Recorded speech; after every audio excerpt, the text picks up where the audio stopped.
What's up guys, Nick here. Today I want to talk about maximizing your video space. Now the knowledge that comes with it as you move from space to space will benefit you greatly in your future filmmaking career because you'll learn all about rigging and lighting and audio. Now the first thing I want to talk about is rigging because it's something that's very heavily dependent on your environment. For example, you might be able to do an overhead camera rig from the ceiling, but I can't because I can't mount anything from my ceiling. Like I've seen people mount things off their tripods, like monitors, audio recorders, things like that, but I can't do that because my tripod is different from theirs. I don't have any of them friction arm things. My tripod really can't support that much weight. So sometimes you just gotta get creative. I mean, for my audio setup, I started off using a folding chair and a board with a mic arm clamp to it. And it worked. It did the job. It got me clean audio, got the microphone kinda close to my mouth. It was better than mounting it on the hot shoe when the camera is kinda far away. So it definitely helped me a lot. As time moved on, I upgraded to a boom pole, and this has been the best thing ever. I mean, I just set it down, set it up, and it's ready to go. Half the time I just leave it all set up because it doesn't really take up much space. And now that leads me to audio. Now audio is one of the most important aspects of your video. So depending on your space, you might have to sound treat your room. Now for example, I'm in a bedroom, you know, it's all carpeted, there's furniture in here. There's things for the sound to bounce off of so I don't get that echo. But if you're in an empty studio space with nothing in it, you know, hardwood floors,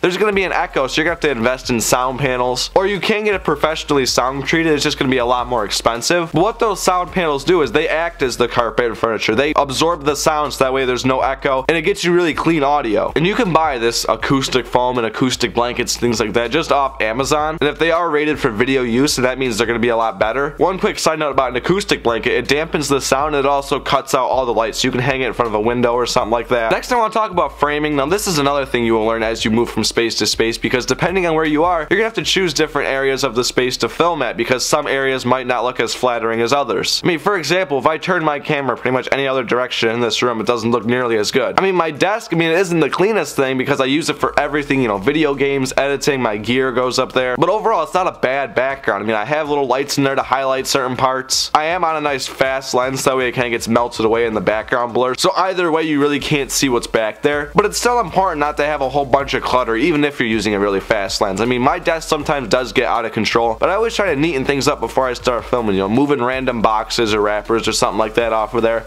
cleaning up little messes I might have made with like piles of batteries or something. Now, lighting goes right along with framing because, as I said, I have a bunch of little background lights at my desk, just kind of highlight certain parts. And one more quick thing about background lights, little Christmas lights that I got. I mean, I bought those at a hardware store for like $3, and those just add a nice touch, and I really like the look of that, especially with this lens. I mean, that bokeh back there looks absolutely great. Now, using these little background lights kind of spices up certain parts of the frame. So, for example, if I were to turn all those off, my desk would look really dark. It wouldn't look as flattering and bright, and that's kind of look I'm going for. I like that nice, bright, saturated look. So I want all of them lights back there to highlight parts, make everything look brighter. Now, another very important part of lighting is your key light. Now, this is something that you really don't want to cheap out on. I mean, this one right here seems to be pretty decent. I mean, it's all that I personally have access to, but if you can afford it, definitely go with a more professional video light. I don't want to get too in depth, but there is some color shifts if you go for cheaper lights. I mean, this one is really good. I mean, I'm definitely really happy with it. I've seen a lot of good things about it too. I've used it for about a year now. I have a whole video up about it. It's the Linkstar RL24 VC with adjustable brightness and adjustable color temperature. So it's a very solid option if you're like me and you're just starting out or don't have the budget for a nice big professional light. But I mean, for the longest time, I used an onboard camera light for my lighting. I'd mount it in the hot shoe and it would just blast me straight in the face. And because of my limited knowledge back then, I didn't know anything about trying to mount it up, try to get some sort of shadow or anything.